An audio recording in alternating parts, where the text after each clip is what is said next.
जिसे बचपन से आप भी देखकर आश्चर्य करते होंगे। जी हां, मां काली की प्रतिमा।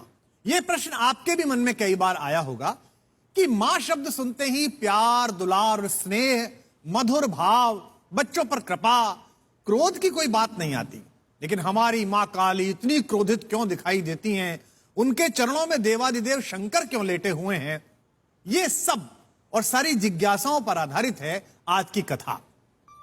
आज से सहस्त्रों वर्ष पहले रंभासुर नाम के एक दैत्य ने प्रजापति ब्रह्मा जी की कठिन तपस्या की।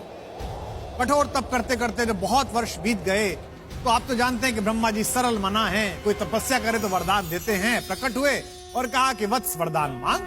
उसने तपाक से कहा, प्रभु मैं अमर होना चाहता। ब्रह्मा जी सुनकर मुस्कुराए, बोले बेटा कुछ और मांग लो, इतनी बड़ी सृष्टि है, क्योंकि तुम्हारी इच्छा सृष्टि के विधान के विपरीत है।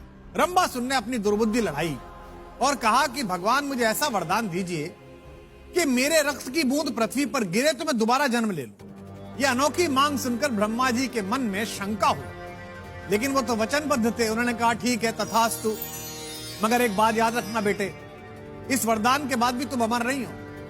अपनी शक्ति का गलत उपयोग करोगे तो मेरे विधान के अनुसार कोई एक स्त्री तुम्हारा वध करेगी। ब्रह्मा जी की बात सुनकर रंभासुर हंसने लगा। उसने कहा कि मैं तो अभी क्षण से रक्त बीज हूं, अब तो मेरा वध आप भी नहीं कर पाएंगे प्रभु, चूंकि महिला करेगी। सृष्टि के सर्जक उस मूर्ख राक्षस की दुर्बुद्धि पर मुस्कुराए और अंतर्धान हो गए।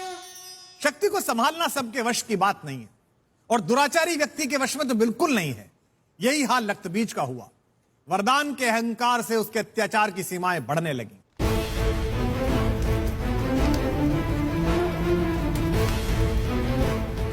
पूरी धरती पर सबको पराजित करने के बाद वह अपनी विराट सेना लेकर स्वर्ग की तरफ बढ़ा। स्वर्ग के देवताओं ने जब उसकी विशाल सेना देखी और उस विलक्षण वरदान का स्मरण आया तो हाहाकार मच गया।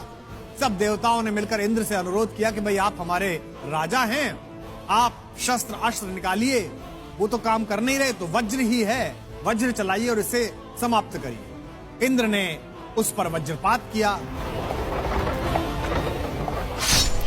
कई बार वज्रपात किया, उस पर कोई असर ही नहीं हुआ। हां, यह जरूर होता था कि उसके रक्त की कुछ बूंदें वज्रपात के बाद गिरती थी और उनसे नए रक्त बीज पैदा हो जाते थे, सेना और बड़ी हो जाती थी।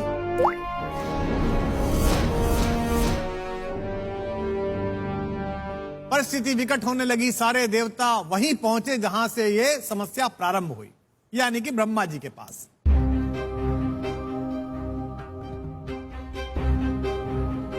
निरुपाय देवता लाचार होकर सृष्टि के स्वामी ब्रह्मा जी की शरण में खड़े हैं। ब्रह्मा जी ने पूछा कि भाई क्यों आए हो? तो सबने कहा कि प्रभु आपकी महिमा है, आप तो जानते हैं। ब्रह्मा जी को पूरा प्रसंग याद आया। उन्होंने कहा हाँ, वरदान तो दिया था पर अमरता का नहीं था।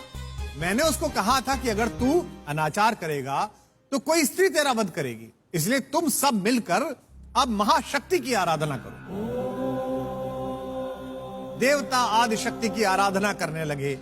कठोर तपस्या के बाद आदिशक्ति मां दुर्गा के रूप में प्रकट हुई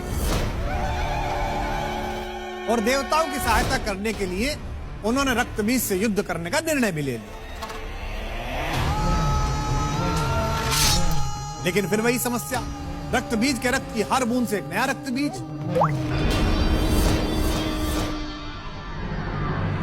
अंततः आदिशक्ति ने रक्तबीज के सारे रक्त को अपने खप्पर में भरकर पी जाने का निर्णय किया। लेकिन इसी दौरान एक और समस्या हो गई। एक भी बूंद पृथ्वी पर बच जाए तो नया रक्तबीज पैदा हो जाए। इस लगातार संघर्ष से मां काली भयंकर क्रोधित हो गई। उनके रोम रोम से चिंगारी निकलने लगी और उनके तलवों के नीचे से लावा बहने लगा। अब जैसे ही कोई बूंद गिरती, उनके तलवों से नीचे से निकली हुई अग्नि की ऊष्मा उस बूंद को भस्म कर देती, यानी कि नए रक्तबीज निकलने की संभावना समाप्त होने लगी। लेकिन काली का क्रोध नहीं रुक रहा था। उन्होंने हर ओर तांडव करना शुरू कर दिया। सारे असुर उस क्रोध की ज्वाला में समाप्त हो गए। रक्तबीज का भी नाश हुआ। लेकिन कई बार आप जो काम करते हैं उसकी कंटिन्यूटी में, उस गुस्से में, उस प्रसन्नता में समय की सीमा से बाहर निकल जाते हैं। क्रोधित मां काली का तांडव भी उसी अवस्था से बाहर आ गया। अब वो रुक ही नहीं रही थी। देवताओं के लिए एक नई समस्या की न रोका कैसे जाए। अब देवताओं ने देवादिदेव भगवान शंकर से प्रार्थना की। भगवान शंकर ने प्रार्थना सुनी और अंतर्धान हो गए।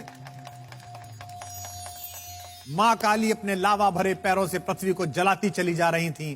तभी अचानक देवादिदेव रुद्र शंकर प्रकट हुए और उनके चरणों में लेटे। परम चेतना देवादिदेव भगवान को नीचे इस दशा में देखकर मां का सारा क्रोध समाप्त हुआ और उन्होंने उन्हें प्रणाम किया और सारी पृथ्वी विनाश से बच गई। यह तो थी कथा, किंतु इस कथा का सार क्या है? इस कथा का सार यह है कि दुराचारी चाहे कितना भी प्रयास कर ले, अपनी साधना के बल पर चाहे कितने भी वरदान जैसी चीजें जुटा ले, लेकिन अगर उसकी आत्मा में मलिनता है, अगर उसका मन दूषित है, तो अंततः उसका विनाश निश्चित है। निजी जीवन में हम सबको क्रोध आता है, लेकिन वह क्रोध कितना नुकसानदायक हो सकता है, यह कथा हमें सिखाती है। सदा याद रखिए कि शुभ कर्म में जुटे होने के बाद भी आपका क्रोध किसी की सृष्टि को समाप्त कर सकता है। एक और सुंदर प्रतीक है, जरा सोचिए ठहर कर कि मां काली का क्रोध कैसे शांत हुआ। यह कोई साधारण काम नहीं है। इसके लिए भगवान शिव जैसा पुरुषार्थ चाहिए, जगत के विष को अपने कंठ में रोक लेने की शक्ति चाहिए। और अगर आपके अंदर यही सात्विक शक्ति का अंश है, क्रोध को शांत करने की यही क्षमता है, तो आपका जीवन महादेव की प्रतिपल पूजा की तरह है, वंदित है, आदर्श।